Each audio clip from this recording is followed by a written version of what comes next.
Intimate wellness specially for men's, यहाँ पे एक ऐसा इशू हो चुका है जिस पे कोई खुल के बात नहीं करना चाहता है। आपके क्या विचार है सर इस पे? हम डेटिंग एप्स भी यूज कर रहा है इंडिया, इंटरनेट पे रिलेशनशिप भी बना रहा है, changing relationship very fast. Then to it is very very silence. तो relationship, confidence and physical performance के बीच का ये कनेक्शन क्या है सर? ज्यादातर लोग को फिजिकल चीज समझते हैं, but starts with your brain. Couple sensitive topic discuss करने के लिए क्यों कोशिश नहीं करते हैं किसी काउंसलर के सामने जाके या किसी अपने के सामने ये सब टॉपिक सर?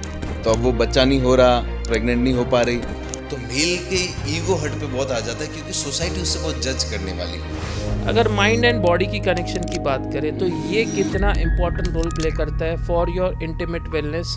तो होगा क्या कि कई लोग करते तो एक बार कर गए, थक गए, फिर दोबारा नहीं कर पाते, बिकॉज उनको लगता मूड हो गया। लेकिन अब एक्सेसिव अडल्ट कंटेंट जो कंजम्पशन हो रहा है specially in the age of 15 to 20 इस समय, not 15 to 20, it's from 15 to 40। तो ये भी हमारी कह सकते हैं ब्रेन की केमिस्ट्री को इफेक्ट करता है व्हाइल डूइंग यस, पॉर्न बहुत बुरी तरह से अफेक्ट कर रहा है हमारे ब्रेन। एक ऐसा मिथ या ऐसा कोई एक ऐसा थॉट जो आप ब्रेक करना चाहेंगे about sexual wellness in India sir, जो अब तक किसी भी पॉडकास्ट में आपने ब्रेक नहीं किया? मिथ में ब्रेक करना चाहूंगा कि लोगों के अंदर होता है आई एम नॉट गुड इनफ, और मैं इतना परफॉर्म नहीं कर पाऊंगा, मेरे अंदर इतना stamina, I am not so good. But उन्हें नहीं पता है। सबसे पहले मयंक जी बहुत बहुत शुक्रिया सर, आपने हमारा इनविटेशन एक्सेप्ट किया और खास हमारे स्टूडियो नोएडा इस पॉडकास्ट को कंडक्ट करने के लिए। थैंक यू उसके लिए बहुत बहुत आभार सर, मुझे बुलाया। Thank you sir, thank you sir. आज जो हम टॉपिक डिस्कस कर रहे हैं बहुत ही सेंसिटिव टॉपिक है। लोग इस पे बात करना चाहते हैं लेकिन कुछ ना कुछ एक रिलेक्टेंसी आ जाती है उन पे ये टॉपिक पे डिस्कस करने के लिए, ये टॉपिक पे जानने के लिए। जबकि अगर हम सर्च रिपोर्ट्स देखें तो सबसे ज़्यादा सर्च इन्हीं टॉपिक्स पे होता है। तो सबसे पहला सवाल सर मैं पूछना चाहूँगा, भारत में अगर बात करें इस समय इंडिया में intimate wellness specially for men's, यहाँ पे एक ऐसा इशू हो चुका है जिस पे कोई खुल के बात नहीं करना चाहता है। आपके क्या विचार है सर इस पे? देखो, अल्टीमेट वेलनेस की अब जब बात करते तो इंडिया में एक साइलेंस कल्चर है। ओके इस बात को लेकर बड़े साइलेंट लोग, बड़े शांत रहते हैं। पेरेंट्स बात नहीं करते, सोसाइटी ओपनली बात नहीं करती, स्कूल बात नहीं करती। तो इसकी ज़रूरत है। यस। और बिकॉज इंडिया बहुत ज़्यादा सफ़र कर रहा है राइट। ये इंटीमेसी प्रॉब्लम्स के कारण। राइट। अभी हम मॉडर्न भी होते जा रहे हैं, हमारे अंदर बदलाव भी आता जा रहा है, लेकिन इसके बावजूद भी हम डेटिंग एप्स भी यूज़ कर रहा है इंडिया, इंटरनेट पे रिलेशनशिप भी बना रहा है, changing relationship very fast. But then to it is very very silence. तो कारण है हमारा कल्चर, कुछ सोशली हम लोग इसको स्टिग्मा मानते हैं, राइट, या सोशली हम इसको टैबू मानते हैं। इस कारण से एक साइलेंस, मैं जिसे साइलेंस कल्चर कहता हूँ, क्या सब साइलेंट है इसके बारे में, लेकिन तकलीफें बहुत सारी है। परफेक्ट। लेकिन सर अगर यंग जनरेशंस की बात करें तो यंग जनरेशन में due to stress and due to workload क्या ये इश्यूज बढ़ रहे हैं? यस, यंग जनरेशन में बहुत ज़्यादा स्ट्रेस बढ़ते जा रहा है। आपको मैं एक बात बता दूं, erectile dysfunction. Yes. Erectile dysfunction is no longer an old man problem. Yes. Right now भी एक सर्वे कहता है कि 20s और 30s में जो लोग हैं उनको इरेक्टाइल डिसफंक्शन हो रहा है। यस, 20s में जो लोग हैं उनमें से एक सर्वे कहता है 9% लोगों को low high erectile some point of time erectile dysfunction experience कर रहे हैं। 9% लोग, इट्स अ ह्यूज नंबर। मैं 50, 60, 70 ईयर्स की बात नहीं कर रहा हूँ। Yes, yes. तो ये प्रॉब्लम तो इरेक्टाइल डिसफंक्शन आ चुका है। उसका कारण, सबसे बड़ा कारण क्या है पता है? इरेक्टाइल डिसफंक्शन का सबसे बड़ा कारण है स्ट्रेस और एंग्जाइटी। अब जब भी हम स्ट्रेस लेते हैं, एंग्जाइटी लेते हैं, होता क्या है कि स्ट्रेस और एंग्जाइटी के टाइम पे हमारा ब्रेन कोर्टिसोल नाम का केमिकल सीक्रेट करता है। ओके। अब स्ट्रेस और एंग्जाइटी के टाइम पे मेरे बॉडी फ्लाइट और फाइट फिनोमेना मोड में आ जाती है। अब नेचर ने मेरा ब्रेन जो है वो एक्चुअली सर्वाइवल के लिए बनाया है। Right. नेचर ने मेरा ब्रेन प्लेजर के लिए नहीं बनाया है। Right. अगर आप समझो तो। Yes. तो उस वजह से क्या होता है कि जब आप फ्लाइट और फ्लाइट फिनोमेना में हैं तो आपको इरेक्टाइल डिसफंक्शन के बहुत बड़े इश्यूज हो जाते हैं, और आप प्लेजर के लिए बॉडी सीख ही नहीं कर सकती। परफेक्ट। तो यस, इंटीमेट वेलनेस की बहुत ज़्यादा ज़रूरत है टॉक करने की इस बात में। मैंने एक छोटी सी एग्जांपल दी erectile dysfunction, there are lots of other problems. Perfect. लेकिन अगर सर रिलेशनशिप की बात करें, जहां आज young generation live in relation की तरफ बढ़ रहा है और डिवोर्स रेट भी अगर देखें तो इंडिया में काफ़ी सारा बढ़ रहा है, तो relationship, confidence and physical performance के बीच का ये कनेक्शन क्या है सर? देखो, रिलेशनशिप और कॉन्फिडेंस और फिजिकल परफॉर्मेंस का कनेक्शन ऐसे देखा जाए तो है, और ऐसे देखा जाए तो बिल्कुल भी नहीं है। ओके। देखो, आपकी जो फिजिकल परफॉर्मेंस है बेड के ऊपर, वो आपके रिलेशनशिप पे ज़्यादा डिपेंड नहीं करती, राइट। वो आपके मेंटल स्टेट पे ज़्यादा डिपेंड करती है। राइट। ज़्यादातर लोग सेक्स को फिजिकल चीज़ समझते हैं, but sex starts with your brain. 100%। Your brain है जहाँ पे अराउजल होता है। राइट। तो अगर यहाँ पे इश्यू है तो आपके रिलेशनशिप कितने भी अच्छे हैं, उससे कोई फर्क नहीं कुछ पड़ता। फर्क आप नहीं फिजिकली पड़ेगा। अच्छे नहीं हो सकते राइट। बेड के ऊपर, राइट। आपके अंदर कॉन्फिडेंस आ ही नहीं सकता। राइट। लेकिन आप यहाँ से देखो, जैसे हमने डिस्कस किया कि स्ट्रेस के कारण नेगेटिव हार्मोन से केमिकल सीक्रेट होते हैं, और वो क्या रिप्रोडक्टिव ऑर्गन से हमारी सारी एनर्जी खींच लेते हैं। तो इस वजह से आप कॉन्फिडेंटली परफॉर्म नहीं कर पाते। फिर आप एक दूसरे को कितना भी प्यार करते हो, उससे कोई फर्क नहीं पड़ता। नहीं पड़ता है। परफेक्ट।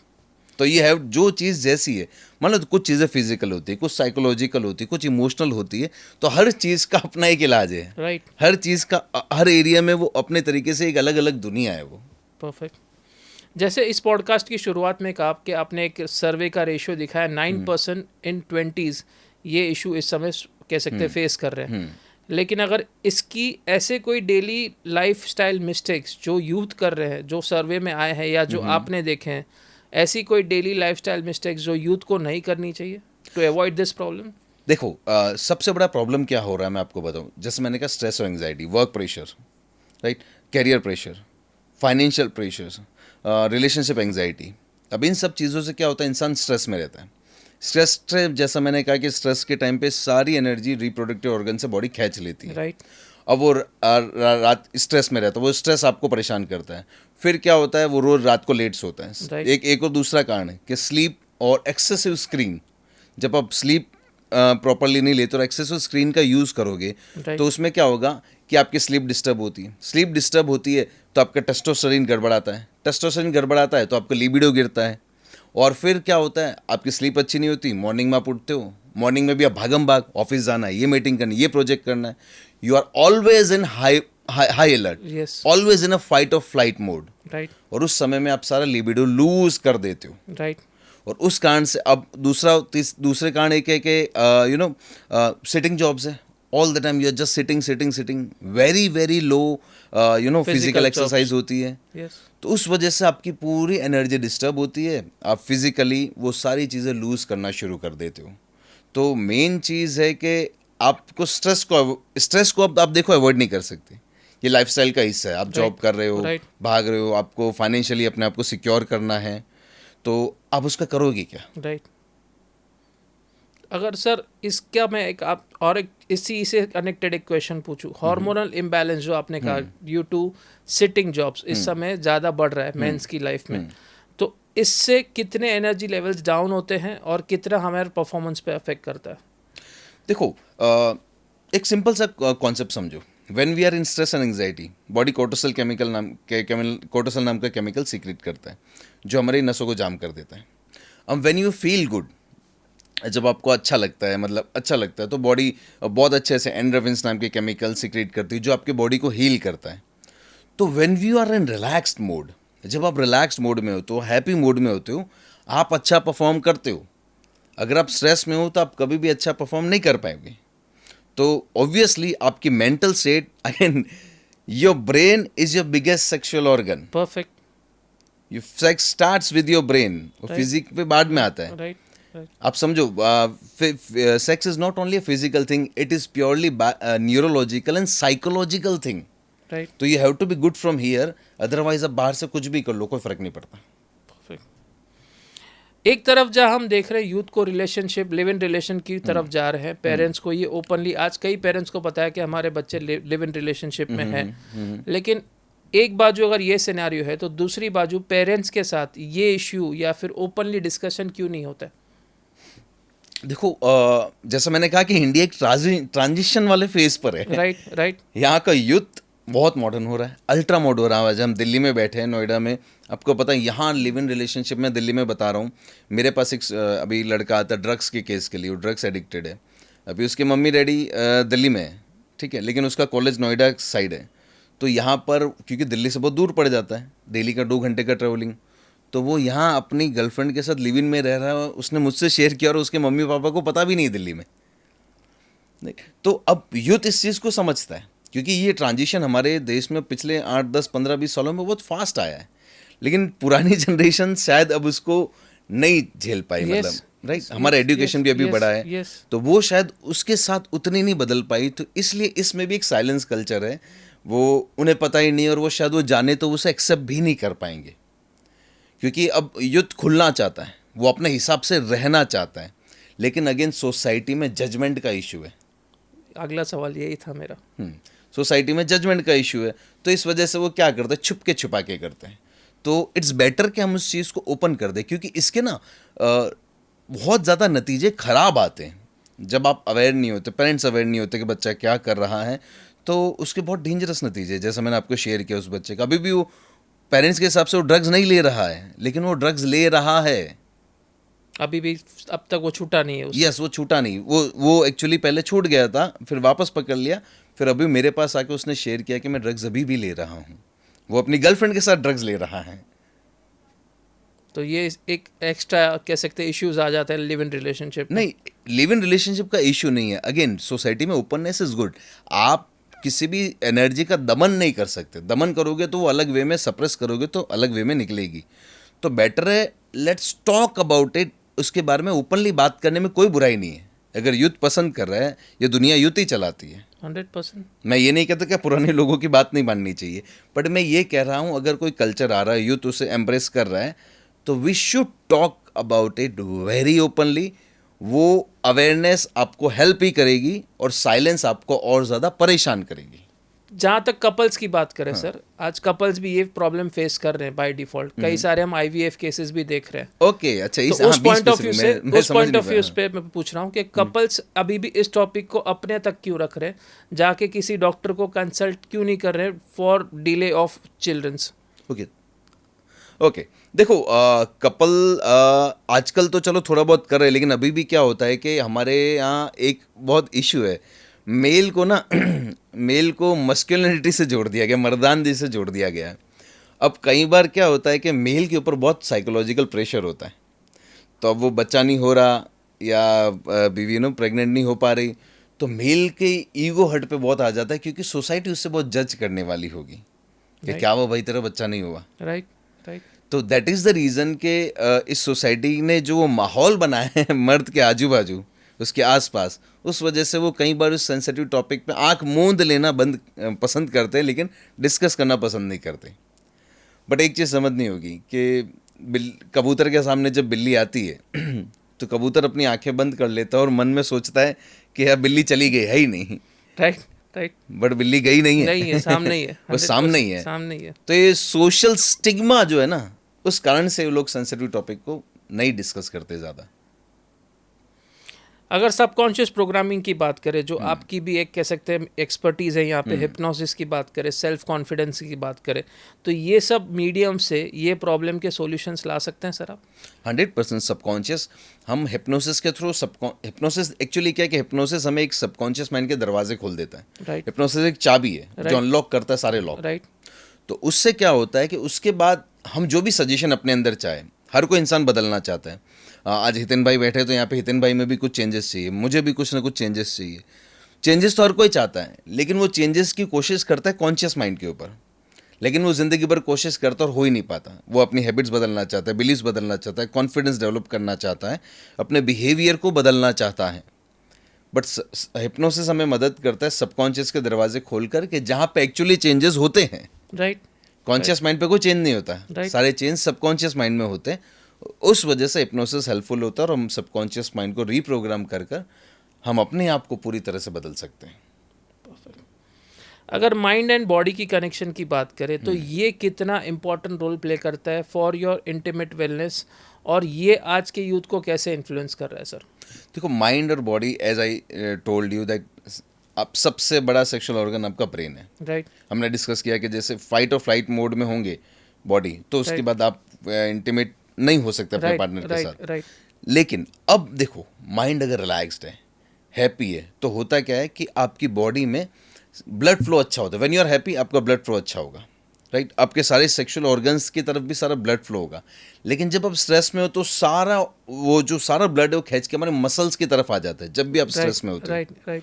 तो जब आप प्लेजर अगर सीख करना चाहते हो तो हैप्पीनेस और पॉजिटिविटी के साथ जब आप करोगे तो आपको प्लेजर ज़्यादा मिलेगा, और माइंड अगर अच्छे स्टेट में रहेगा तो होगा क्या कि कई लोग अगर सेक्स भी करते हो तो एक बार कर गए, थक गए, फिर दोबारा नहीं कर पाते, बिकॉज उनको लगता मूड हो गया, लेकिन अब मूड खराब हो गया, लेकिन अब हैप्पी है तो आपकी बॉडी वापस रीजनरेट करने लग जाएगी, वो एनर्जी आपको रिप्रोडक्टिव सिस्टम की तरफ सेंड करेगी and you will be able to do that. एक बहुत एग्जांपल देता हूँ मैं प्लीज आपको, बताइए सर। कि एंग्जाइटी को लेकर जो मेंटल स्टेट जब बिगड़ती है तो इंसान सेक्स क्यों नहीं कर पाता। मेरे पास अहमदाबाद से एक लड़के का कॉल आया, उसकी एज थी 23 साल। ओके। ठीक है, तो उसको ना उसके दोस्तों ने एक बार ऐसे ही पता नहीं, कहीं कहते कि उसका जो वो कहता है कि मेरा पीनस थोड़ा छोटा था, तो उसके दोस्तों ने उसको चिढ़ाया कि तू सेक्स नहीं कर पाएगा, नहीं कर पाएगा, नहीं कर पाएगा। अब उसके दिमाग में वो जो चिढ़ाया, उन्होंने बुलिंग करी, वो इतने दिमाग में बैठ गई कि अब वो बोलता है कि सर मैं पेड सेक्स करने जा रहा हूँ, मुझे इरेक्शन ही नहीं हो रहा है। अब उसने फिजिकल टेस्ट कराया, लेकिन फिजिकल टेस्ट में बिल्कुल परफेक्ट है, लेकिन इरेक्शन नहीं हो रहा। क्यों? क्योंकि करते टाइम पे उसके दिमाग में एक चीज बैठ गई कि मैं ब्लॉकेज हो गया। हाँ, ब्लॉकेज हो गया, क्योंकि दोस्तों ने बुली करी थी। सो इतना बड़ा रोल प्ले करता हमारा दिमाग। तो वही चीज उसे वहाँ पे नड़ रही थी। परफेक्ट। यस।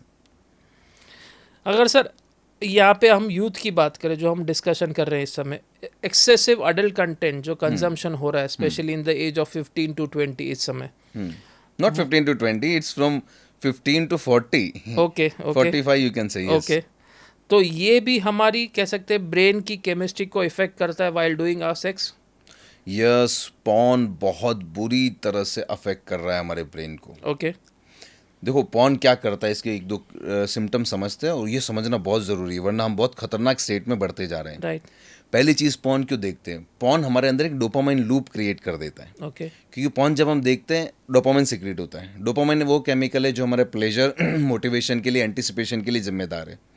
अब क्या होता है कि हम पॉर्न देखना शुरू करते हैं, डोपामाइन हाई होता है, अब कुछ पर्टिकुलर पॉर्न को हम बार बार देखते हैं। ठीक है, अब जब जिससे हमें पहले डोपामाइन मिला, अब वैसा पॉर्न देखने से हमें वापस डोपामाइन नहीं मिलता। तब उसके कारण क्या होता है, वो थोड़ा और एक्सट्रीम पॉर्न देखता है इंसान, फिर थोड़ा और एक्सट्रीम, फिर थोड़ा और एक्सट्रीम, क्योंकि अब नॉर्मल चीज़ से उसे डोपामाइन नहीं मिल रहा है। अब इससे क्या हो रहा है कि इसके साइड इफेक्ट्स देखो। अब जब आप पॉर्न देख रहे हो, सबसे पहले साइड इफेक्ट पॉर्न के क्या हो रहे हैं? पहली चीज़, ब्रेन में ग्रे मैटर कम हो जाता है, जो आपको और बहुत ज़्यादा डल बनाता है। सेकेंड चीज़, जब आप पॉर्न देखते हो तो हमारा ब्रेन स्क्रीन्स के सिनेरियो से अपने आप को रिलेट कर लेता है, सेक्स को रिलेट कर लेता है। अब कोई ज़्यादा पॉर्न देखता है तो होता क्या है, वो पार्टनर में इंटरेस्ट लूज कर देता है। ओके। सुना ध्यान से, क्योंकि अब उसको क्या है कि पॉर्न का जो डोपामाइन जो हाई चाहिए वो कहाँ से चाहिए? स्क्रीन से चाहिए। दूसरी चीज़, पॉर्न में जो अनरियलिस्टिक सिनेरियो होते हैं, अब वो अनरियलिस्टिक सिनेरियो वो आप रियल लाइफ में वैसा नहीं कर सकते। उस वजह से अब क्या होता है, उसको डलनेस आती है कि मैं आई am not a good enough. Right. तीसरी चीज़, उसका इरेक्शन लूज होने लगता है जब तक वो पॉर्न नहीं देखे। कई लोग ऐसे, मेरे पास कई सारे केसेस आए कि सर अब पॉर्न देखे बगैर हमारा इरेक्शन ही नहीं होता, बिकॉज नॉर्मल सिचुएशन उनको इरेक्शन ही नहीं दे रही है, नॉर्मल सिचुएशन उनको हाई नहीं दे रही है। और उस पॉर्न की वजह से भी क्या, और उस पॉर्न की वजह से भी इरेक्टाइल डिसफंक्शन बढ़ते जा रहा है। यस, क्योंकि इरेक्शन पूरा, क्योंकि हमारा ब्रेन ट्रेंड हो जाता है, कोई भी चीज़ हम कंटिन्यू करते हैं ना तो ब्रेन उसमें ट्रेंड हो जाता है, और ट्रेंड होने के बाद अब ब्रेन को काम करने के लिए वो पॉर्न चाहिए। अब एक्सेसिव देखो, थोड़ा बहुत पॉर्न देखते हो दैट इज़ ओके, लेकिन ज़्यादा देखोगे क्या होगा, आपका फोकस खत्म होने लग जाएगा, आप पार्टनर में इंटरेस्ट लूज करने लग जाएंगे। एंड आपको डोपामाइन हाई के लिए आप क्योंकि इतना ज़्यादा नॉवेल्टी अवेलेबल है इंटरनेट के ऊपर, इजीली एक्सेसिबल है, राइट, तो आपका ब्रेन आपको उसकी तरफ फोर्स करेगा कि मुझे और डोपामाइन हाई चाहिए, क्योंकि प्लेजर देता है डोपामाइन। तो ये खतरा है। और फिर आपको क्या होगा पता है, उस कारण से अब जब आप एक्सट्रीम पॉर्न देखने लग जाते हो तो आपको लाइफ में भी नॉर्मल चीज़ों से इंटरेस्ट आना ही बंद हो जाता है। फिर आपको हर चीज़ एक्सट्रीम चाहिए, वही आपको हाई देती है। आपको बता दूं कि जैसे बहुत बड़े बड़े बिलियनर्स हैं, वर्ल्ड के जो मल्टी बिलियनर्स हैं, उन्होंने अपने लाइफ में सारे तरह के सुख देख लिए। अब उनके पास इतना पैसा है, जो टॉप 10 है ना, उनके पास इतना पैसा है कि वो खर्च करने की उनके पास जगह नहीं है कि वो दुनिया का सबसे बड़ा प्लेजर ले चुके हैं, वो खर्च कहाँ करें।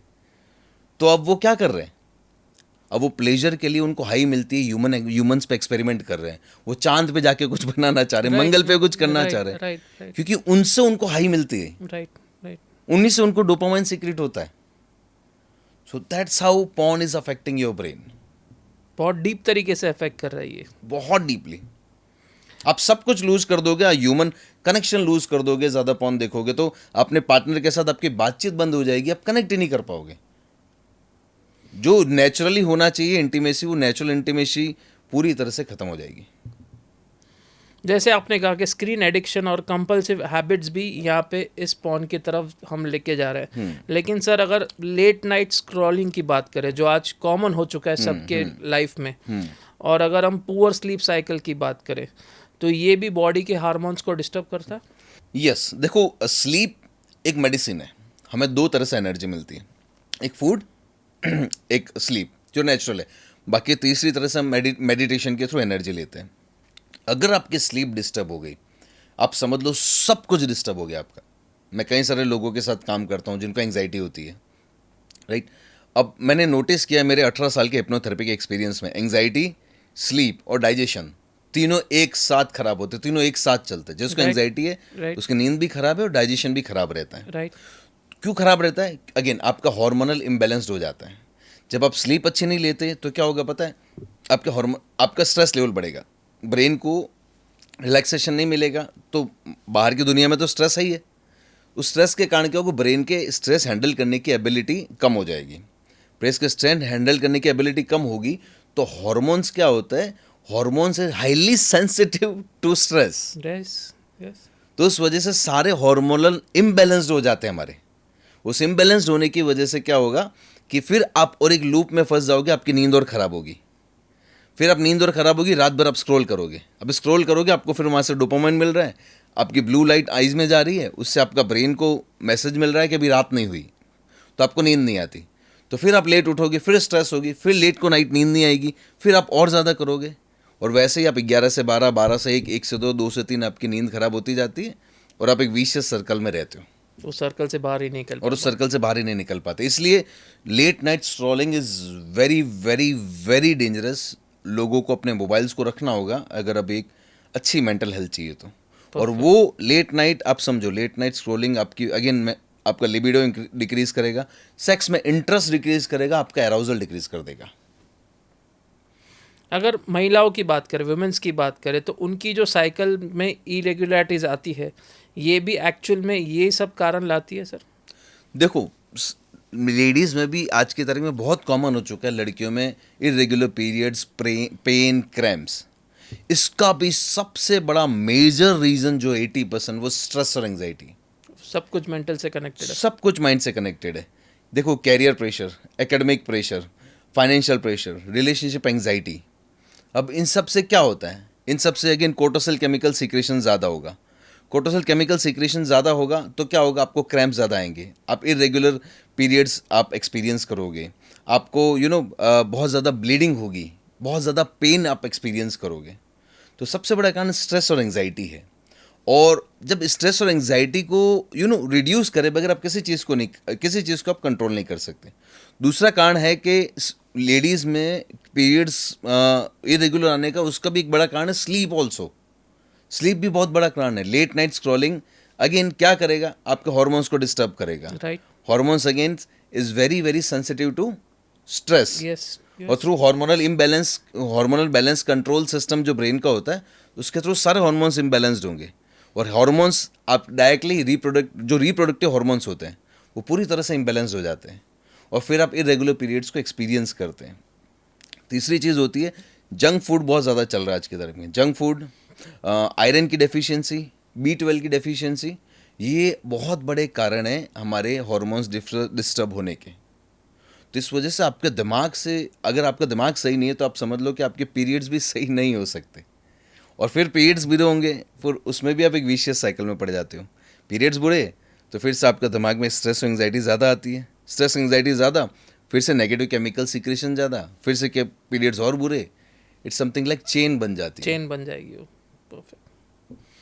अगर सर मॉडर्न फूड हैबिट्स की बात करें, जैसे अब तक हमने काफ़ी सारे प्रॉब्लम्स को माइंड के साथ कनेक्ट किया, लेकिन अगर मॉडर्न फूड हैबिट्स की बात करें या लैक ऑफ मूवमेंट की बात करें, जो स्टार्टिंग में आपने कहा कि सबका सिटिंग जॉब हो चुका है, ये भी क्या इस प्रॉब्लम्स की जड़ है कहीं ना कहीं? 100%. जब आप दिन भर बैठते हो, सिटिंग जॉब करते हो, तो आपकी बॉडी का ब्लड फ्लो पूरा रुक जाता है। राइट आप बैठे हो तो आपके रिप्रोडक्टिव ऑर्गन्स जो सारे वहाँ पे एकदम जाम पड़े हैं। राइट तो जब वहाँ पे ब्लड फ्लो होता ही नहीं है, तो ब्लड फ्लो होगा ही नहीं, तो फिर आप कैसे उस चीज़ों को परफॉर्म कर पाओगे? राइट।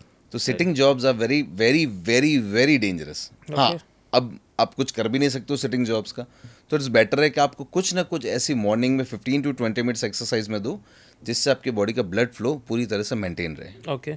अगर इमोशनल बैलेंस की बात करें या इमोशनल वेलनेस की बात करें तो ये भी क्या चैलेंज हो रहा है इस समय भारत में, स्पेशली यूथ के सेक्शंस में सर?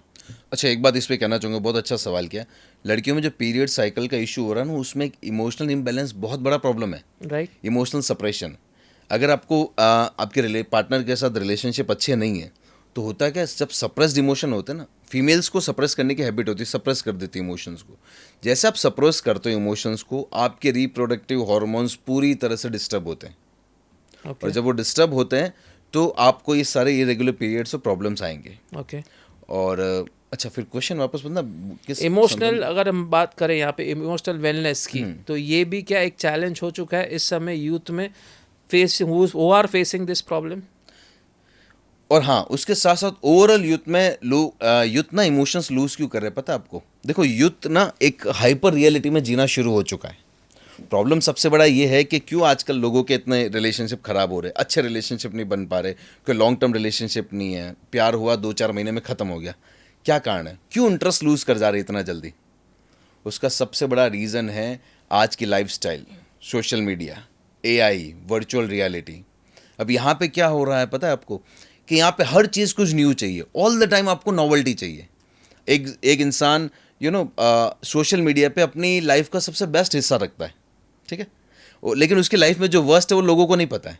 राइट। और हम जो सोशल कंपैरिजन करते हैं सोशल मीडिया पे देखकर, बिकॉज हम रियल दुनिया से तो पूरी तरह से डिस्कनेक्ट हो चुके हैं। राइट। इतने बड़े दोस्तों के ग्रुप नहीं रहे, इतने बड़े कजिन्स के ग्रुप नहीं रहे, राइट। इतने बड़े ग्रुप्स पहले नहीं रहे। आजकल शादियों में पहले 800-1000 लोग आते थे, अब डेस्टिनेशन वेडिंग में 200-250 लोगों की शादी होती है, ज़्यादा से ज़्यादा। Getting my point?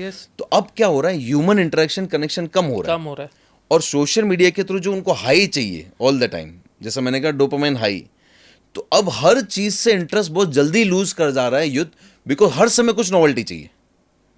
और रिलेशनशिप में भी किसी के साथ रिलेशनशिप में आया 2-4 महीने में बोर हो जाता है, क्यों? उसे फिर कुछ नॉवेल्टी चाहिए, कुछ न्यूनेस चाहिए, क्योंकि वो बाहर जो दुनिया देख रहा है उससे हर समय स्टिमुलेशन करती है ना, बाहर की दुनिया स्टिमुलेट करती है। राइट। अब उसे पता ही नहीं है कि वो जो व्लॉगर अपनी लाइफ का वो हिस्सा डाल रहा है जो बेस्ट है, उसके पीछे का हिस्सा उसे पता नहीं है। Yes. सोशल मीडिया एक फेक वर्ल्ड है। Yes, it is a fake world. Right. Yes. वो जहाँ पे लोग जो वहाँ पे दिखाते हैं सोशल मीडिया पे अपने आप को, वो एक्चुअल वर्ल्ड में नहीं होते। नहीं होता। आज मदर्स डे के दिन जो अपनी माँ के साथ आज जो फोटो डालेगा सोशल मीडिया के ऊपर, वो एक्चुअल में अपनी माँ से प्यार नहीं करता। Yes, yes. अगर मैं अपनी मॉम से प्यार करता हूँ तो मैं सोशल मीडिया पे कभी डालूंगा ही नहीं, जरूरत ही नहीं डालने की, जरूरत ही नहीं होगी। मैं उससे उस समय उस मोमेंट को फोटो खींचने में नहीं बिताऊंगा, Right. उस मोमेंट को उनके साथ बिताऊंगा। राइट। राइट। लोग बाहर जाते हैं, समझो बात को, कितनी तरह से हम लोग मेंटली चीज़ों को स्टिमुलेशन के लिए, सोशल मीडिया के तो स्टिमुलेशन चाहिए। लोग बाहर जाते, कोई भी चीज़ देखते, सिनेरियो सीन देखते हैं, उस सीन को एंजॉय करने से पहले कैमरा निकालकर फोटो खींचते हैं। स्पेशली धर्मस्थल में अगर बात करें तो। Yes. हाँ। Yes. तो कारण क्या है? इसी कारण से क्या होगा कि अब उनको सोशल मीडिया पे डालना और उनको वहां से वैलिडेशन चाहिए कि मैं सही कर रहा हूँ। हाँ, लाइक्स, कमेंट्स, व्यूज। यस। अब वहां से उनको इतना हाई चाहिए, तो वो नॉर्मल रिलेशनशिप में हाई थोड़ा सा कम होता ही खत्म। इमोशंस खत्म होते जा रहे हैं। हम जो जिस दुनिया में आगे बढ़ रहे हैं ना, social media, virtual reality, AI से, क्योंकि ह्यूमन इंटरेक्शन और कम होते जाएगा और इमोशन इतने ख़त्म हो रहे जा रहे हैं। और मैं सच में कहूँ तो ये इतना खतरनाक है, इतनी खतरनाक दुनिया में हम आगे जा रहे हैं जहाँ पे पीछे आना अब असंभव है। यस। बिकॉज ये टेक्नोलॉजी हमारी ज़िंदगी से जुड़ चुकी है। लेकिन अगर आज ये यूथ समझाए कि इस टेक्नोलॉजी का, आपको इस टेक्नोलॉजी को यूज़ करना चाहिए, टेक्नोलॉजी आपको यूज़ ना करे, लेकिन अब ये इम्पॉसिबल हो रहा है। एंजाइटी, आइसोलेशन, ये जो दो मेन कारण है सेक्सुअल वेलनेस की यूथ के लिए, ये भी एक कह सकते हैं ऐसे प्रॉब्लम हो चुके हैं जहाँ से यूथ बाहर नहीं निकल पा रहा है।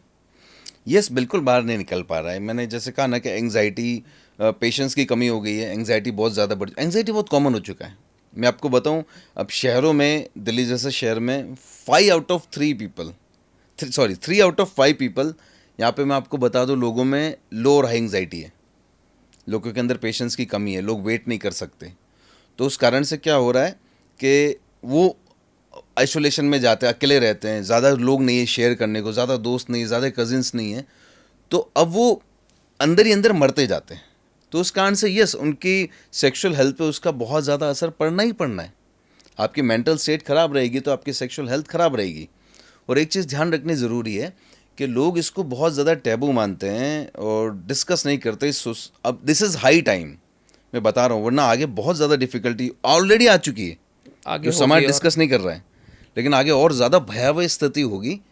Because erectile dysfunction, not able to perform, ये भी एक नॉर्मल प्रॉब्लम है हमारे शरीर के दूसरे प्रॉब्लम की तरह, उसको वैसे ही मानना पड़ेगा। उसको अगर टैबू की तरह माना तो ये युद्ध और भी ज़्यादा गर्त में जाता जाएगा। क्योंकि अब देखो प्रॉब्लम क्या होता है कि अब सेक्स का नॉलेज टैबू है। सेक्स का नॉलेज, एक तो सोसाइटी सेक्स की बात नहीं करती, राइट, पेरेंट्स सेक्स को लेकर डिस्कस नहीं करते ओपनली इंडिया में, राइट, जैसे मैंने कहा साइलेंस कल्चर है। राइट, उसके बाद अब होता है क्या कि वो सारी इन्फॉर्मेशन कहाँ से लेता है? इंटरनेट से, अपने दोस्तों से, पोर्नोग्राफी से। मिस इन्फॉर्मेशन होती है। अभी मिस इन्फॉर्मेशन कितनी खतरनाक है। अगर राइट टाइम पे ट्रीटमेंट कर दिया जाए, राइट टाइम पे उसे वो असिस्टेंस मिल जाए, तो वो उस चीज़ से बाहर आ सकता है ना। परफेक्ट। और राइट टाइम में उसे बाहर लाने के लिए बहुत ज़रूरी है कि सोसाइटी उसके बारे में ओपन हो और ओपनली बात करे, क्योंकि ये भी एक नॉर्मल फिजिकल प्रॉब्लम है दूसरे प्रॉब्लम की तरह। Right, right. मान लो मेरे हाथ के पोर्शन में दर्द हो रहा है, परफॉर्म नहीं कर रहा, मेरा शोल्डर मान लो, तो वो उसी तरह वो भी इरेक्टाइल डिसफंक्शन और सेक्सुअल इशू एक सेम प्रॉब्लम है। Same problem, perfect. जैसे आपने इस आंसर में कहा कि इमोशनल जो है यहाँ पे पब्लिक अभी भी इस टॉपिक पे इमोशनली बात नहीं करती है, पेरेंट्स के साथ डिस्कस नहीं करते और मिसगाइड होते हैं थ्रू डिफरेंट मीडियम्स। लेकिन आप जैसे काउंसलर्स की बात करें तो लोग आप जैसे काउंसलर के पास जाने के लिए सबसे बड़ा पॉइंट जो आपने अब तक देखा है, क्यों नहीं आते हैं आपके पास ये प्रॉब्लम्स लेके? देखो लोग सबसे बड़ा प्रॉब्लम ये होता है कि काउंसलर्स के पास इंडिया में मेंटल हेल्थ को लेकर, फिजिकल हेल्थ को लेकर लोग काउंसलर्स, थेरेपिस्ट के पास क्यों नहीं जाते पता है? उसका सबसे बड़ा कारण है जजमेंट। देखो एक तो सबसे पहले हमारी सोसाइटी में क्या होता है कि आपको जब मान लो किसी को मेंटल हेल्थ इशू है तो क्या मान लेंगे सोसाइटी में, अगर आप बात भी करोगे घर में तो आपको बोल देंगे अरे नहीं तू तो ज़्यादा सोच रहा है, किसी को एंग्जाइटी इशू है, ज़्यादा सोच रहा है, तेरा तो विल पावर कमज़ोर है। तो सामने वाले के दिमाग में वो इमेज बनाता है कि वो कमज़ोर है और हमें जजमेंट का इशू होता है और हम कमज़ोर किसी के सामने दिखना नहीं चाहते, तो इसलिए लोग एक तो अवॉइड करते जाना। राइट। दूसरा सोसाइटी स्टिग्मा लग जाता है। मान लो किसी के घर में कोई जवान लड़का है, लड़की है, उसको एंग्जाइटी है, कुछ इशू है, तो क्या होगा पता है? अगर मान लो काउंसलर्स के पास गए, किसी को पता चला, तो इंडिया में लोग उसको मानसिक रूप को पागलपंती समझते हैं आज भी, कि ये तो पागल है, उसके रिश्ते होना मुश्किल हो जाएंगे, बोलेंगे लड़के दिमाग से ख़राब है। तो ये सारे जो फैक्टर्स होते हैं। तीसरा फैक्टर है कि इंडिया में अंधविश्वास बहुत ज़्यादा है। आज भी कोई मेंटल डिसऑर्डर्स को दिल्ली जैसे शहर में भी लोग ऊपरी हवा, भूत प्रेत की बाधा समझते हैं। आप देख रहे होंगे आसपास के बाबाओं का चलन कितना ज़्यादा बढ़ते जा रहा है। पूरी दुनिया साइंस और टेक्नोलॉजी में आगे बढ़ रही है, एआई में, क्वांटम कंप्यूटर से हम लोग बॉडी का इलाज करने के ऊपर वर्क चल रहा है। इंडिया में बाबागिरी बढ़ रही है। अब देख तो हर रोज सोशल मीडिया पे देख तो कोई भूत भगा रहा है, हाँ कोई भूत भगा रहा है, कोई क्या कर रहा है। तो ये सारे कारण है ना। अब कई सारे केस बिगड़ जाते हैं, मेरे पास कई सारे केस आते हैं कि मतलब प्रॉब्लम हुई, ओसीडी है, एंग्जाइटी है, लोगों ने मान लिया कुछ ऊपरी भूत बाधा है, और उस कारण से क्या होता है वो केस बिगड़ जाता है। और जो केस बिगड़ता है क्योंकि वो 5-6 महीने, साल 2 साल तक बाबा के पास घुमाते हैं, और उसके कारण से क्या होता है उसका ब्रेन और डैमेज होते जाता है, और फिर वो केस करना बहुत डिफिकल्ट हो जाता है, ठीक करना। Right, right. तो ये लोग इसीलिए आसपास नहीं जाते। एक तो अवेयरनेस कमी है, दूसरा हमारे समाज में आज भी कोई भी मेंटल डिसऑर्डर्स को पागलपन समझा जाता है, और हमारा समाज जजमेंटल बहुत ज़्यादा है ना, इसीलिए Indian society is extremely judgemental. जैसे आपने कहा सोसाइटीज़ 3-4 कारणों से आज भी मेंटल वेलनेस को इतना सीरियस नहीं लेती है, लेकिन क्या एक्चुअल में सोसाइटी मेंटल वेलनेस को एक सीरियस इशू आज भी नहीं मानती है, आपके इतने सालों के एक्सपीरियंस और केस हिस्ट्रीज के बाद? अब तो देखो थोड़ा थोड़ी अवेयरनेस आने लगी एजुकेटेड लोगों में, तो मानते हैं, लेकिन इसके साथ साथ एक दुख की बात कहूँ तो मुझे आज भी इंडिया में अंधविश्वास बढ़ता दिख रहा है। मतलब जिस लेवल पे स्ट्रेस और एंग्जाइटी और मेंटल डिसऑर्डर्स, इलनेस इंडिया में है, आपको जानकर हैरानी होगी कि हर साल इंडिया में 12 से 15 करोड़ लोग मेंटल डिसऑर्डर से गुजरते हैं, लेकिन उसमें से मुश्किल से 10% लोगों को भी उसका इलाज नहीं मिल पाता। उसका कारण है कि एक तो थेरेपिस्ट इतने नहीं है, काउंसलर्स इतने नहीं है, दूसरी अवेयरनेस उतनी नहीं है। ये WHO का डेटा बता रहा हूँ मैं। तो क्योंकि उसका एक सबसे बड़ा कारण है कि एक सोसाइटी में जैसा कल्चर होता है वैसी चीज़ें डेवलप होती है। हमारा कल्चर बाबाओं को पैदा कर रहा है, थेरापिस्ट और काउंसलर्स को पैदा नहीं कर रहा है। WHO की रिपोर्ट है कि हमारे यहाँ 100 पेशेंट है तो उसके सामने 0.03 थेरापिस्ट है खाली। इतने ही कम है। हाँ, इतने कम है। तो this is very very dangerous. और बस ये दुख की बात है मैं कहूँगा, पर इंडिया भी बहुत ज़्यादा परेशान है मेंटल डिसऑर्डर्स एंड इलनेस से। लोगों को नींद नहीं आती। It has become very common thing, बहुत कॉमन प्रॉब्लम बन चुकी है। अब इसको हम इलाज होना चाहिए थेरेपी के थ्रू, लेकिन हम करते ही नहीं, हमें अवेयरनेस ही नहीं है कि इसका इलाज हो सकता है। अगर थेरेपी की बात करें, जैसे आपने इस आंसर में कहा सर, तो थेरेपी लोगों को अभी भी अपनी वीकनेस के सामने जाने से रिलेक्टेंट बनाती है, ये थेरेपी लेने से, या फिर एक्चुअल में उनके ग्रोथ को कह सकते और बढ़ाने में ये थेरेपी काम आती है? जबकि देखो, ग्रोथ को बढ़ाने में ओवरऑल आपके, because if you give hypnosis to anyone तो आपको उनका माइंड को आप प्रॉपर वे में चैनलाइज करते हो तो इट हेल्प देम। राइट। लेकिन लोग अपने आप को कमज़ोर समझने लग जाते हैं। मैं Weakness थेरेपिस्ट के पास आती है। क्यों जाऊँ? राइट। यार मैं कमज़ोर आदमी थोड़ी हूँ। अरे वो प्रॉब्लम है तो उसे मानने में कोई बुराई नहीं है।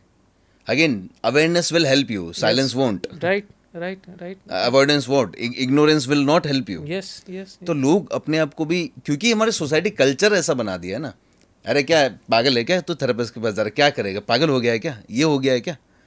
तो वो जो डायलॉग्स, वो ईगो प्रॉब्लम लोगों को जाने नहीं देती थेरेपिस्ट के पास। जबकि एक्चुअल में जाके उनको रिजल्ट्स पॉजिटिव ही मिलेंगे। और पॉजिटिव रिजल्ट मिलेंगे। Hypnosis will help you in any way. Perfect.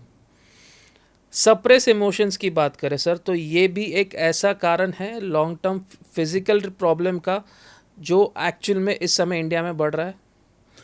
देखो हमारे 90% डिजीज साइकोसोमेटिक होती है, नहीं माइंड से पैदा होती है। उस ज़्यादातर डिजीज का कारण सप्रेस्ड इमोशन ही है। ओके। फॉर एग्जाम्पल मान लो कि मैंने किसी को देखा और मेरा मन क्या, उससे मैं ज़ोर से थप्पड़ मार दूँ तो मेरे ब्रेन से सारी वो एनर्जी कहाँ सप्लाई हो जाती है, हाथों में, थप्पड़ मारने के लिए। लेकिन मैंने मारा नहीं। तो अब वो एनर्जी क्या हो गई, यहाँ जाम हो गई। अब वो क्या करती, वो एनर्जी एक टॉक्सिक की तरह यहाँ मेरी जमा हो गई। राइट। अब ये अगर जमा है यहाँ पर, रिलीज नहीं हुई, तो ये मुझे क्या करेगी, एंग्जाइटी पैदा करेगी, कोई दूसरी बीमारी पैदा करेगी। राइट। तो उस वजह से ये सप्रेस्ड इमोशन ही सारे प्रॉब्लम है। और हमारी सोसाइटी, इंडियन सोसाइटी, ये सप्रेशन में बहुत ज़्यादा मानती है। परंपरा और कल्चर के नाम के ऊपर हम ह्यूमन साइकोलॉजी को नहीं समझते, सप्रेशन ज़्यादा करते हैं, और उस वजह से ये बीमारियां हमारे अंदर घर करती हैं।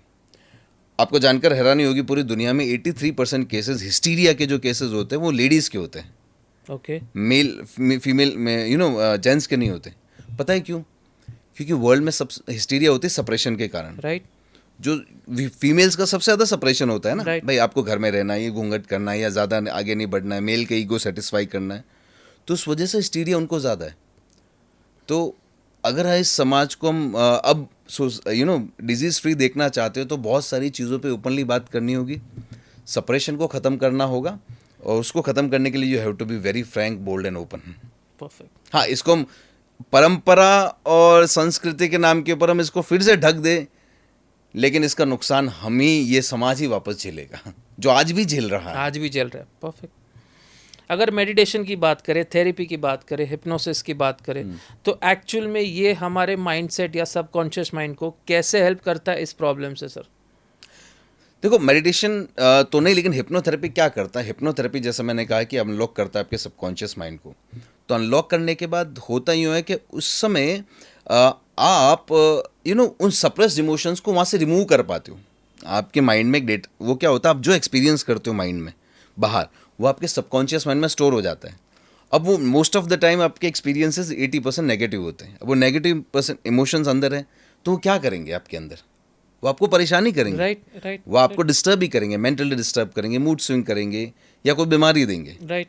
तो अब जब तक आप उनको डील ना करो, उसको निकालो ना, तब तक आप नॉर्मल नहीं हो सकते। राइट। आप कितनी ऊपर ऊपर मोटिवेशन ले लो, कितनी अच्छे ज्ञान की बातें सुन लो बाबाओं के पास जाकर, कुछ नहीं होगा। कुछ नहीं होगा। हिप्नोसिस से आपको सबकॉन्शियस लेवल पे जाना होगा, उन इमोशंस को अपने अंदर से निकाल के रिलीज करके फेंकना होगा, और जब वो फेंकोगे तो ऑटोमेटिकली जब पॉजिटिव बचेगा तो पॉजिटिव ही महसूस करोगे। अगर किसी एक नॉर्मल इंडिविजुअल को सेक्सुअल वेलनेस का प्रॉब्लम है, आपके पास वो आता है and you start giving the hypnosis treatment for unlocking the subconscious mind, तो वो कैसे शुरुआत होती है?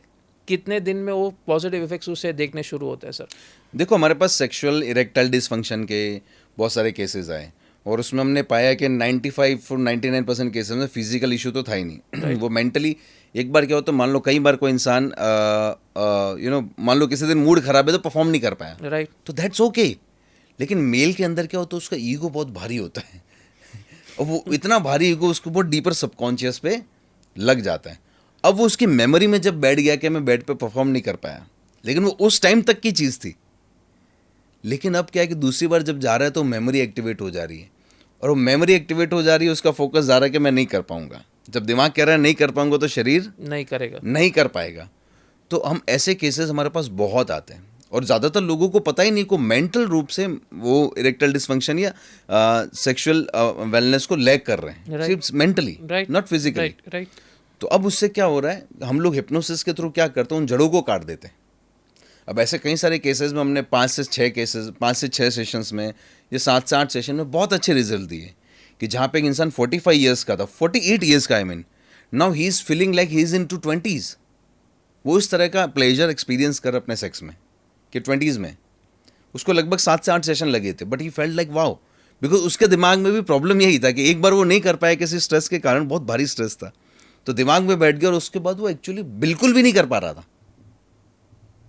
तो फास्ट रिजल्ट्स मिले उतने, तो उससे उतने फास्ट रिजल्ट मिले कि now is feeling like he is having pleasure while he is when he was in 20। Right. और अगर यूथ की बात करें सर, तो यूथ इस समय जो इतने हमने प्रॉब्लम डिस्कस किए इस पॉडकास्ट में, अगर कोई यूथ आता है, ये आपने एग्जांपल दिया एक मिडिल एज पर्सन का, वाज इन 45, अगर वो यूथ आता है आपके पास, तो वो सेम ट्रीटमेंट आप यूथ के लिए भी करते हैं? Yes, hypnosis is all about, see hypnosis is all about giving the suggestion to subconscious mind. Okay. हमारा सबकॉन्शियस माइंड कंट्रोल पैनल होता है हमारे बॉडी के सारे फंक्शंस का, सारे ऑर्गन्स का। राइट। तो हम सबकॉन्शियस को अगर सजेशन दे देते कि you will be able to do that, तो आप इजीली करना शुरू कर देंगे। अब सबकॉन्शियस, आपके सबकॉन्शियस में तो फियर बैठा है कि मैं कर नहीं पाऊंगा, आई एम नॉट गुड इनफ, ये कहाँ बैठा है? कॉन्शियस में बैठा है तो उससे कोई फ़र्क नहीं पड़ता। जब वो आपके सबकॉन्शियस माइंड में प्रोग्राम बन जाता है, तब वो आपको उससे फ़र्क पड़ता है। और ये जो सेशंस होते हैं सर, ऑफलाइन होते हैं, ऑनलाइन होते हैं? ऑनलाइन ऑफलाइन दोनों कर सकते हैं, दोनों कर हम सकते हैं। ऑनलाइन भी लेते हैं और ऑफलाइन भी लेते हैं। ओके। और ये कितने एक्चुअल में 7 से 8 सेशन कितने इंटरवल्स में होते हैं सर आपके? ये कभी 1-2 दिन की गैपिंग में। ओके।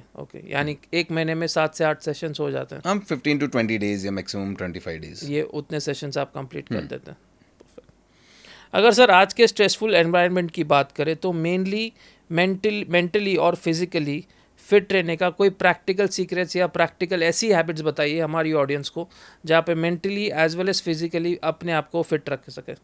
देखो, मैं आपको मेंटली ज़्यादा बताऊंगा एक चीज़, राइट, क्योंकि मेरा काम उसके ऊपर ज़्यादा है। यस। तो एक छोटा सा प्रॉब्लम का सोल्यूशन बता दूँ। ज़्यादातर लोगों को ओवर थिंकिंग का इशू है, राइट, और ये हमारी सारी प्रॉब्लम की जड़ें, छोटी मोटी चीज़ को हम लोग बहुत बड़ा बना देती है, हमारी over thinking. Right. Over thinking रोकने का मैं एक बहुत रामबाण इलाज बताता हूँ। प्लीज़ बताइए। बहुत सिंपल और बहुत पावरफुल। जब आपको बहुत ज़्यादा थॉट्स आते हैं, आप इतन जी किसी को भी पूछ लो, जनरल इंसान को, हर कोई बोलता लगेगा यार मुझे लगता है मैं बहुत ज़्यादा सोचता हूँ, और वो उसको नॉर्मल मानता है, लेकिन वो नॉर्मल नहीं है। वो आगे जाके खतरनाक रूप ले लेती है, क्योंकि आपकी हर प्रॉब्लम को बड़ा बना देती है। Right. छोटी सी प्रॉब्लम को भी ओवर थिंकिंग। राइट। तो ओवर थिंकिंग रोकने का एक बेस्ट और सिंपल तरीका क्या है? जब भी आप सुबह उठो, ठीक है, तो 15-20 लंबी गहरी सांसें लो इस तरह, और सांस एकदम नेवल से भी नीचे जाए उतनी लंबी गहरी सांस लो, नेवल से नीचे तक। वहाँ नीचे एक तांद्रेन करके जगह होती है, राइट, तो वहाँ तक टच करे और फिर स्लोली सांस छोड़िए। लगभग 15-20 सांस लेने के बाद आप अपना पूरा का पूरा ध्यान अपने शरीर पर लाए, शरीर के एक एक मसल्स को देखें। अब यहाँ पे मैं एक चीज़ कहना चाहूँगा कि लोग इसको रिलैक्सेशन और मेडिटेशन से मत जोड़ना। ओके। अब रिलैक्स होने की कोशिश मत करना इसमें। ओके। अगर देखो क्या होता है, अगर आप रिलैक्स होने की कोशिश करोगे तो आपका माइंड रेसिस्ट करेगा, बिकॉज आपने बहुत आदत डाल दी ओवर थिंकिंग की। तो अब जैसे रिलैक्सेशन और लोग मेडिटेशन करने जाते हैं तो बहुत ज़्यादा थॉट्स आने लगते हैं। तो यहाँ आपको रिलैक्स होने की कोशिश नहीं करनी। आप चेयर पे बैठ के करो, लेट के करो, कोई फ़र्क नहीं पड़ता। पद्मासन में करो, लेटो, डजंट मेक एनी डिफरेंस। आप क्या करो, सांसें लेकर बॉडी के अलग अलग पार्ट्स पे ध्यान लेकर जाओ। काव्स मसल्स, तलवों के मसल्स, थाइज मसल्स, एक एक मिनट एक एक मसल्स को देखो सिर्फ। Do not try to get relaxed. Okay. अब इस दौरान आपको विचार आएंगे, अब विचार में भटक जाओ। जिस मोमेंट पता चला आप भटके, वापस ध्यान ले आओ। विचार आना इज़ अ नॉर्मल थिंग।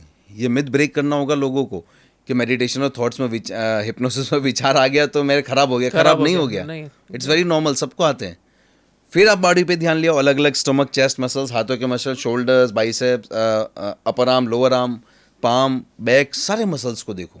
फिर ध्यान गया, फिर वापस ले आओ, फिर ध्यान गया, फिर वापस ले आओ। आप रोज सिर्फ 15 मिनट तक ये करो और 21 से 40 दिन लगातार इस टेक्निक को करो। ओके। होगा क्या, आपका ब्रेन को हमेशा घूमते रहने की आदत है, ठीक है। अब सिर्फ सुबह 15-20 मिनट उसको क्या करो, शरीर पे उसका ध्यान ला रहे हो, तो अब आप देखो, ब्रेन कभी भी कमज़ोर और मजबूत ब्रेन नहीं होता, ट्रेंड और अनट्रेंड ब्रेन होता है। ब्यूटीफुल। आपने अपने ब्रेन को ट्रेंड किया है रिपीटेशन के थ्रू कि ओवरथिंक करना है, और आप रीट्रेंड कर रहे हो नॉर्मल करने के लिए, रिलैक्स रहने के लिए। तो कोई 1-2 दिन में रिजल्ट नहीं मिलेंगे, 21 से 40 दिन लगातार करो। होगा यूँ कि आपकी पूरा ओवर थिंकिंग कम होने लगेगी और आप प्रेजेंट मोमेंट में रहना, जीना शुरू कर दोगे। जैसे आपने ओवर थिंकिंग यहाँ पे एक रैप कह सकते हैं रामबाण इलाज बताया, रेमेडी बताई यहाँ पे, मैं आपसे जानना चाहूँगा एक ऐसा मिथ या ऐसा कोई एक ऐसा थॉट जो आप ब्रेक करना चाहेंगे about sexual wellness in India sir, जो अब तक किसी भी पॉडकास्ट में आपने ब्रेक नहीं किया है। देखो, मिथ में ब्रेक करना चाहूँगा कि लोगों के अंदर होता है आई एम नॉट गुड इनफ, और मैं इतना परफॉर्म नहीं कर पाऊँगा, मेरे अंदर इतना stamina, I am not so good. But उन्हें नहीं पता है, you don't know the psychology behind the sex, because sex is not at all fully physical thing, it is neurological and psychological also. तो अगर if you work here, if you work on your brain, आप उस myth को break कर दोगे कि आप उससे अच्छे से परफॉर्म नहीं कर सकते। इंडियन मेंस में ये मिथ बहुत गहरे में बैठा हुआ है। राइट। ओपनली बात नहीं करते, बट ये सच है। लेकिन उस मिथ को ब्रेक कर सकते हैं हम हिप्नोसिस के थ्रू। उन्हें we can make them stronger, we can make them do performance very well, we can make them have a good pleasure। जैसे वो 20s में थे, भले आप 40s में आ गए हो, बिकॉज यू नो माइंड की कोई एज नहीं होती। राइट। हमारा ब्रेन ना हर 11 महीने में हमारी पूरी बॉडी के नए सेल्स जनरेट हो, कुछ सालों में पूरी बॉडी के नए सेल्स आ जाते हैं। राइट। तो हमारी बॉडी रीन्यू हो जाती है। लेकिन हम पुरानी प्रॉब्लम से क्यों एक्सपीरियंस करते हैं? रीज़न है हमारे माइंड में वो बैठा हुआ है। परफेक्ट। अगर माइंड से वो बैठा दे तो नए सेल्स जो जनरेट होंगे वो हेल्दी सेल्स जनरेट होंगे। परफेक्ट। अंत में सर पूछना चाहूँगा कि ऐसी कोई क्लाइंट टेस्टिमोनियल आप देना चाहेंगे इस पर्टिकुलर प्रॉब्लम से लेके, जहाँ पे आपने किसी की लाइफ में एक ट्रांसफॉर्मेशन लाया, whether it is a middle age person और अ यूथ, जहाँ से ड्रास्टिक चेंजेस आपको सडनली देखने मिले सर? मेरे को, जैसे मैंने 23 साल के लड़के की बात कही थी, अहमदाबाद की, राइट। तो अहमदाबाद का वो लड़का इतना ज़्यादा स्ट्रेस्ड हो चुका था बिकॉज वो सेक्स नहीं कर पा रहा, 23 साल का। राइट। वो इतना एक्सट्रीम लेवल पर स्ट्रेस हो चुका था कि उसको घर पे कहीं मन नहीं लगता था। दूसरी प्रॉब्लम, वो इतना बड़ा प्रॉब्लम था कि दुनिया में किसी को भी नहीं कह सकता, ना अपने पेरेंट्स को, पेरेंट्स इतने एजुकेटेड नहीं थे कि समझे, ना अपने फ्रेंड्स को। अब सोचो उस लड़के की मानसिकता किस तरह ख़त्म हो चुकी होगी। उसका कई काम में दिमाग नहीं लगता, नौकरी छोड़ के घर पे बैठ गया था, पेरेंट्स को कुछ नहीं बता रहा था। वो जैसे तैसे मेरे पास दिल्ली आया, अकेले आया, घर पे नहीं बताया, और फिर हमने उसके 6-7 सेशन लिए और उसके बाद वो बिल्कुल नॉर्मल हो गया। तो जब वो मेरे पास आया था, उसके हाथ पांव काँप रहे थे, वो पूरी तरह से जैसे एक एबनॉर्मल इंसान होता है, वो उस तरह का एबनॉर्मल इंसान बन गया था शक्ल सूरत से, बिकॉज वो कई महीनों से उस ट्रॉमा में था, मैं नहीं कर पा रहा, and he was trying every day. वो रोज़ पॉर्न देख रहा था, कोशिश करता था, कोई इरेक्शन नहीं हो रहा है। अब सोचो वो जब 4-5 महीने कुछ उस स्थिति में रहा तो उसकी हालत क्या हुई।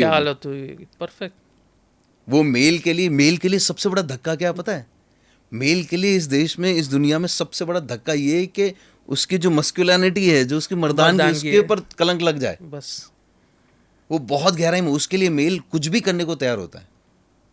तो ये केस हमने सॉल्व किया, तो मुझे बहुत खुशी है, बिकॉज वो बच्चे, वो शायद सुसाइड कर लेता। राइट। उसकी ऐसी हालत थी। राइट।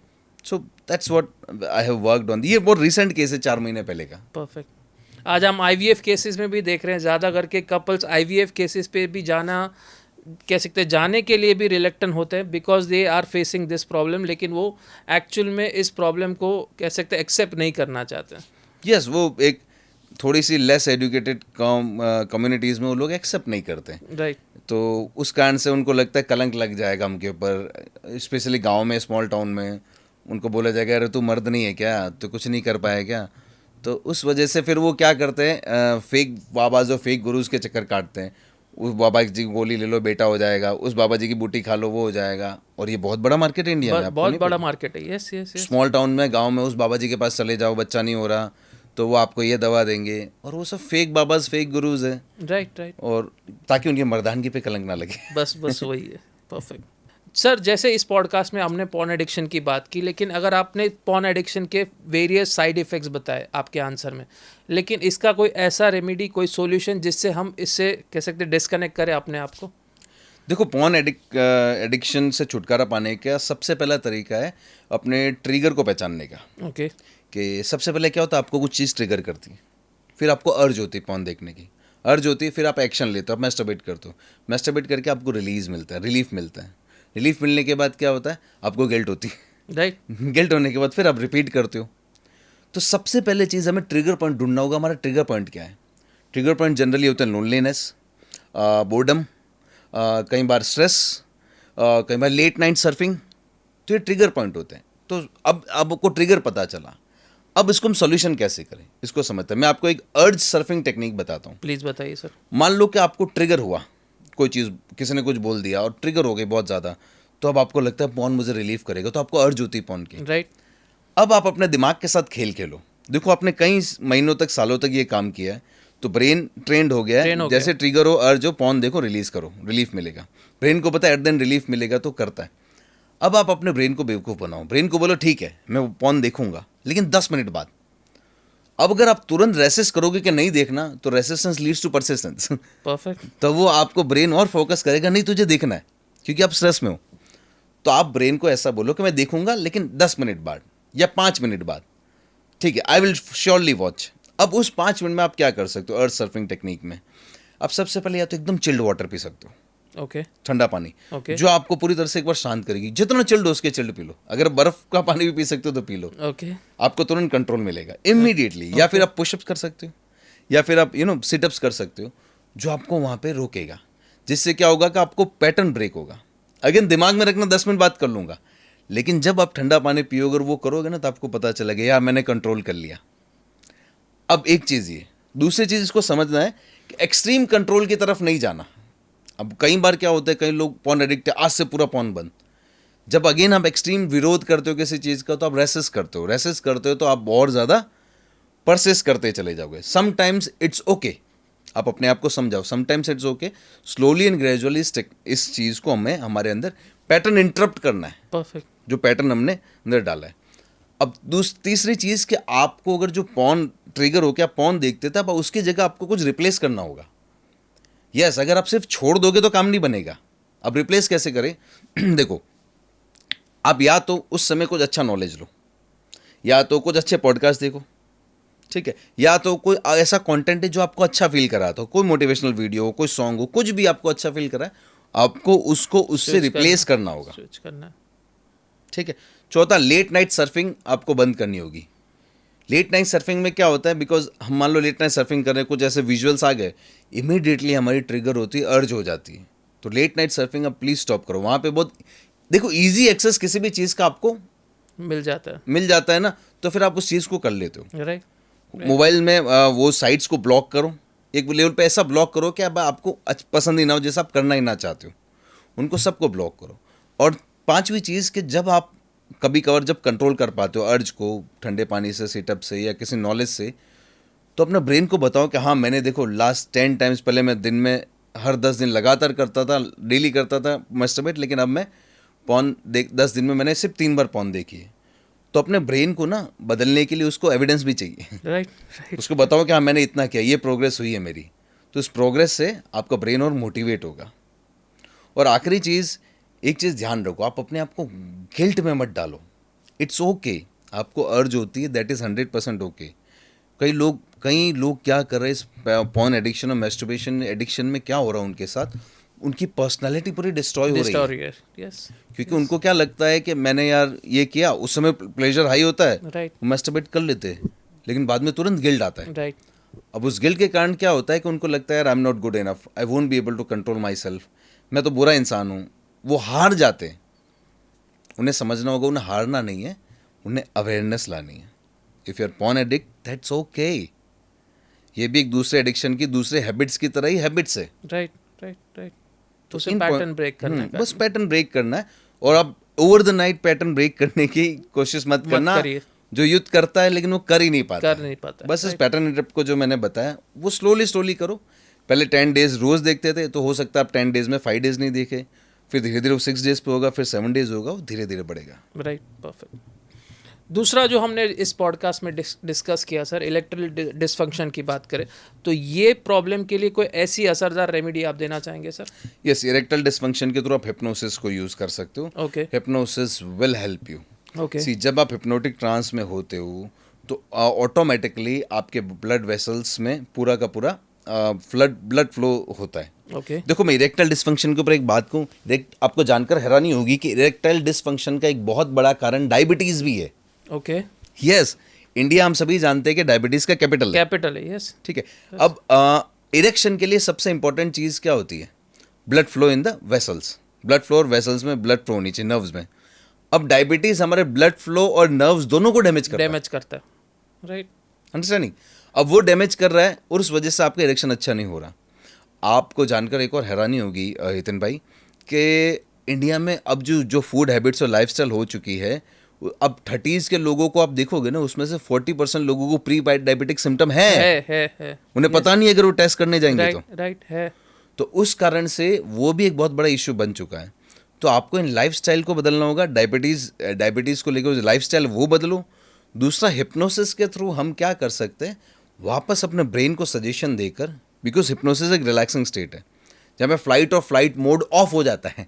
Right right. या तो आप हिप्नोथेरेपिस्ट के पास जाकर सेशन ले सकते हो, या खुद सेल्फ हिप्नोसिस करें।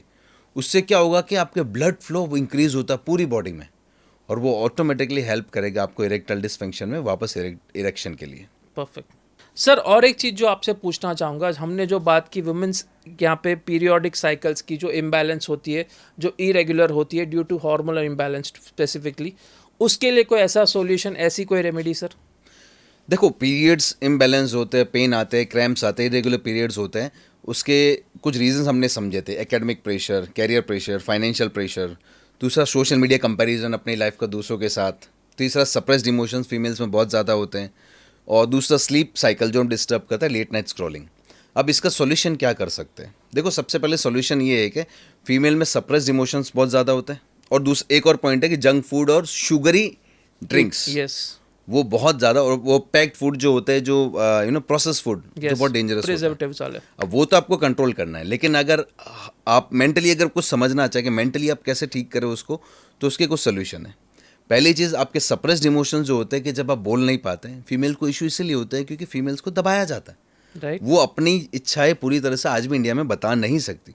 हाँ, कुछ पार्ट में 5-10% इंडिया छोड़ दो, 90% आज भी उसी स्थिति में है। Right right. तो अब पहली चीज़ है कि आपके अंदर इमोशनल अगर सप्रेशन है और आपका रिलेशनशिप अच्छा नहीं है, सप्रेस्ड हो, फाइंड समवन के जिसके साथ आप बात कर सको और आप रिलीज कर सको। परफेक्ट। कि आप कुछ अपनी बातें बता सको। अगर नहीं कर सको तो जर्नलिंग करो, उस पर लिखना शुरू करो। ओके। ये बहुत बड़ा कारण है फीमेल्स के पीरियड्स में इश्यूज आने का, सप्रेस्ड इमोशंस जो फीमेल समझ नहीं रही। उन्हें लग रहा है ये फिजिकल है, it's not physical, it's emotional and mental. Right. दूसरा, लेट नाइट स्क्रॉलिंग बंद करो। आपकी स्लीप डिस्टर्ब होगी तो आपका, देखो, हॉर्मोन्स भी रिदम और टाइमिंग्स के थ्रू चलते हैं। Right right. आपकी स्लीप डिस्टर्ब हुई, हॉर्मोन्स डिस्टर्ब होंगे, and as I told you, hormones are very very sensitive to stress. Yes. तब स्लीप डिस्टर्ब होगी तो स्ट्रेस बढ़ेगा। भाई, स्ट्रेस तो बाहर होता ही लाइफ में। राइट। लेकिन अगर स्लीप अच्छी होती है तो स्ट्रेस हैंडल करने की एबिलिटी हमारी अच्छी होती है। यस।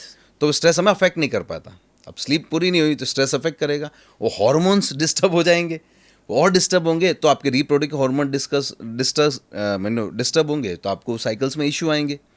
फिर सप्रेस्ड इमोशंस की वजह से पेन आता है। पेन का कारण सप्रेस्ड इमोशन है, मैं आपको बताऊँ, क्रैम्प्स और पेन। ओके। सबसे बड़ा कारण वो है। तीसरा, लेट नाइट स्क्रॉलिंग जो है, स्क्रीन भी आपके हार्मोन्स को डिस्टर्ब करती है। ये चीज़ आपको करनी होगी। जंक फूड आपको रोकना होगा। नहीं तो आप एक थेरेपिस्ट की भी हेल्प लीजिए कि जहाँ हिप्नोसिस के थ्रू हम अपने माइंड को रिलैक्स कर अपने आप को पूरी तरह से रिलैक्स कर सकते हैं, कि अपने माइंड और बॉडी को सजेशंस दे सकते हैं कि जिसके थ्रू आपके पीरियड्स हो वो एक नॉर्मल साइकिल में आना शुरू हो और आपको पेन ना हो। परफेक्ट। राइट। और एकेडमिक कैरियर को आप प्लान करो। अगर आपके पास कुछ प्लान वाली चीज़ें नहीं है, अब देखो कई कॉर्पोरेट गोइंग गर्ल्स आती मेरे पास, सर पीरियड्स में हालत ख़राब हो जाती है वगैरह वगैरह, बहुत दर्द होता है, एक्सट्रीम पेन से आजकल लड़कियां गुजरती जो पहले नहीं था। हमने अपनी मम्मीज़ को देखा, ऐसा नहीं था। राइट। अब देखो ना, होता क्या, पीरियड भी है, सुबह उठ रही है वो भाग रही है, लेट नाइट स्क्रॉल किया, सुबह से ऑफिस के लिए फटाफट रेडी होना है, यहाँ जाना है, मम्मी जल्दी नाश्ता दे दो, ट्रैफिक है, जल्दी कैब पकड़नी, ड्राइव करना है, एक्सट्रीम स्ट्रेस हो रहा है। Female body is very sensitive. अब वो क्या हो रहा है, वो उसके हार्मोन्स और डिस्टर्ब होते जा रहे हैं, उसके मूड स्विंग्स हो रहे हैं, और उस वजह से वो परेशान होती है। मूड स्विंग्स ज़्यादा होते हैं, झगड़ा होता है पार्टनर के साथ झगड़ा होता है, वो और झगड़ा करता है, और स्ट्रेस बढ़ता है, स्ट्रेस और कोर्टिसोल केमिकल पैदा करता है, फिर वो और डिस्टर्ब होता है। अगेन हर इंसान इन मेंटली एक विशियस चेन में ही फंस रहा है। यस। तो अपनी कैरियर को भी प्लान करो, अब जल्दबाजी में मत रहो। अब जितना जल्दी कोई चीज़ करने जाते हो, फ्लाइट और flight phenomena mode again activate होगा, तो होगा क्या, बॉडी हील नहीं करेगी। राइट। और वन एंड लास्ट थिंग कि एक तो जो जंक फूड हम जितना उसको, शुगरी डाइट, जो कोल्ड ड्रिंक्स वगैरह, उसको बंद करो, जो आपको मदद करेगी। आज के इस पॉडकास्ट में हमने डिस्कस किया ऐसे कुछ इश्यूज जिस पे ओपनली आज भी हर कोई बात नहीं करना चाहता है, even with their life partner, even with their parents. Youth के काफ़ी सारे हमने यहाँ पे कह सकते हैं ऐसे रियल लाइफ केसेस डिस्कस किए जहाँ पे यूथ पॉर्न एडिक्शन और ये सब प्रॉब्लम्स को फेस करके अपनी लाइफ को डिस्ट्रॉय कर रहे हैं। सर ने यहाँ पे 2 ऐसे रियल लाइफ केस स्टडीज़ बताए अपने क्लाइंट्स के, जो एक मिडिल एज कह सकते हैं पर्सन था अराउंड 45, और साथ ही में 23 इयर्स का एक लड़का जिसको दिमाग में ब्लॉकेज हो गया था कि वो कभी अच्छा परफॉर्म नहीं कर पाएगा, और इसीलिए एक्चुअल में ड्यू टू मेंटल ब्लॉकेज वो परफॉर्म नहीं कर पा रहा था। अब तक हमारे सबके दिमाग में यही था कि sexual wellness is related to body, but आज इस करीबन 50-55 मिनट के पॉडकास्ट के बाद मुझे खुद को आज पहली बार पता चला कि sexual wellness is 80% mind, 20% body. Sir ने यहाँ पे मेंटल वेलनेस के बारे में बताया, इमोशनल वेलनेस के बारे में बताया, नॉट ओनली फॉर मेन लेकिन वुमेन्स के बारे में भी इस पॉडकास्ट में हमने डिस्कस किया है। उनकी पीरियोडिक लाइफ साइकिल्स भी जो आती हर महीने, उसके बारे में भी सर ने बताया कि कैसे वो भी इम्बैलेंस होती है ड्यू टू हार्मोनल इम्बैलेंस। और साथ ही में सर ने एंड में ऐसे 2 रामबाण इलाज बताए जो इस प्रॉब्लम से आपको बाहर ला सकते हैं। हिप्नोसिस एक ऐसा रामबाण इलाज है इस पर्टिकुलर प्रॉब्लम का, जो ना सिर्फ आपके सबकॉन्शियस माइंड को वापस प्रोग्राम करेगा लेकिन आपको इस प्रॉब्लम से बाहर भी लाएगा। तो मैं कहूँगा ओपनली डिस्कस करिए अपने फ्रेंड्स, फैमिली, या फिर सर जैसे काउंसलर्स हैं, इनके कमर्शियल डिटेल्स, इनके सोशल मीडिया हैंडल्स इस पॉडकास्ट के डिस्क्रिप्शन में मिल जाएंगे।